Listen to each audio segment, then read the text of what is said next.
June 5, 2018, number 2774 is Condescension in the fiction section. No one would believe my story, and yet it would bore pretty much anyone to tears. My story, it ain't no good. A story can come in many sizes, and a good one will work on multiple levels, they say. The same can be said of the icons of today's blockbuster cinema. Superman, Spider-Man, Naruto, Wolverine, Magneto, the Avatar, Captain Underpants. He is a cinematic superhero, right? I just ran into a 5-year-old sporting an undersized t-shirt with this unlucky official moniker. Jack Black, Captain Jack Sparrow, Captain Crunch, Peter Pan, etc. I was born in the summer of love, I say, just to throw people off. I mean, look at me. Do I look like the son of hippies? I certainly am not. And then I wear a grimace for the rest of the day. What happened to all of the love? I mumble intermittently from, 4 to 11 p.m. The latter couple of hours I mumble somewhat drowsily until later. I was born in the summer of love, I shout somewhere in Hate Street, knowing that most people confuse that summer, not my mumbles necessarily, with 1969, the summer the twins were born, my little brothers, and the summer these men landed on the moon, or else the year that Stanley Kubrick was an unusually prolific, not to mention quite stealthy director. Reality, most people don't get 1969 confused with 1967 on any level.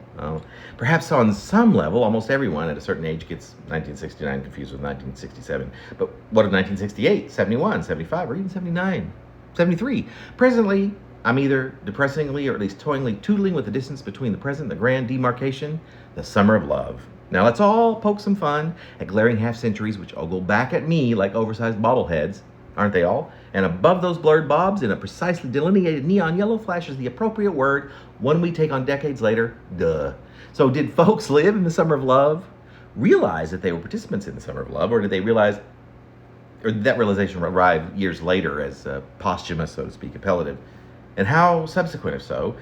This I am pretty certain, in fact, that I should know, but my memory. And on a related note, as luck would have it, I've already lost all interest, except in how it might pertain to me, as usual. You know that particularly easygoing, plump babe was born the second Thursday of June during, in towns such as the one in which I was born, lovingly or laughingly.